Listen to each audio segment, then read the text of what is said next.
තුන පාඩම පන්සල් යමු. දෙයත් සෝදා ගනිමු. මල් නෙලා සකසමු.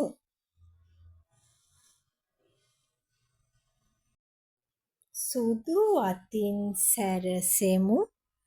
බුදු පුදට බැති සිතින් පන්සලට අපි යමු. හිස් වැසුම් පාවහන් ගලවමු. සෑ මළුව බෝ මළුව බුදු කුටිය අමදිමු.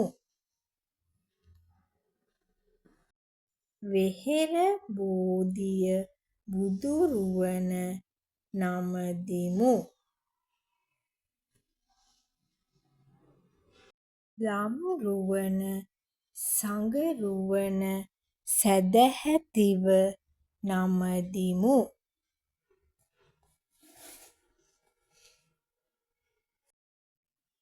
ක්‍රියාකාරකම 1. අපි මේ කූඩය මලින් පුරවමු.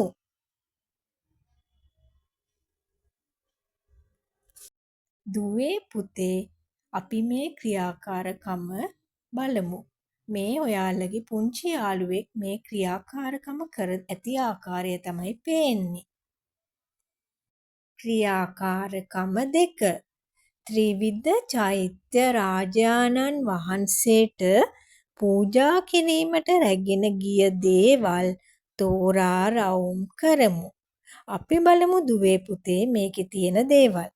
මල් වට්ටියක් තියෙනවා, තොප්පියක් තියෙනවා, කුඩයක් තියෙනවා, පොල් තෙල් තියෙනවා, සෙරෙප්පු දෙකක් තියෙනවා, හඳුන් කූරු තියෙනවා, පාන්තිර තියෙනවා. අපි දැන් බලමු අපේ පුංචි යාළුවා ඒ ක්‍රියාකාරකම කරලා තියෙන්නේ කොහොමද කියලා. අපේ පුංචි යාළුවා ක්‍රියාකාරකම 2 කරලා තියෙන්නේ මෙන්න මෙහෙමයි. එයා මල් වට්ටිය රවුම් කරලා තියෙනවා. එයා පොල් තෙල් එක රවුම් කරලා තියෙනවා. හඳුන් කූරු, පහන් තිර ඒ දෙකම රවුම් කරලා තියෙනවා. ඒ කියන්නේ පන්සලට පූජා කරන්න රැගෙන ගිය දේවල්. ක්‍රියාකාරකම 3. කඩ ඉරියා කර වෙහෙර වහන්සේ ලස්සනට අඳිමු. අපේ පුංචි යාළුවා මෙන්න මෙහෙම තමයි ලස්සනට කඩ ඉරියා කරලා ඇඳලා තියෙන්නේ. ක්‍රියාකාරකම 4. අපි බෝධීන් වහන්සේගේ බෝපත් පාට කරමු. අපේ පුංචි යාළුවා බෝපත් පාට කරලා තියෙනවා හරිම ලස්සනට. ක්‍රියාකාරකම 5.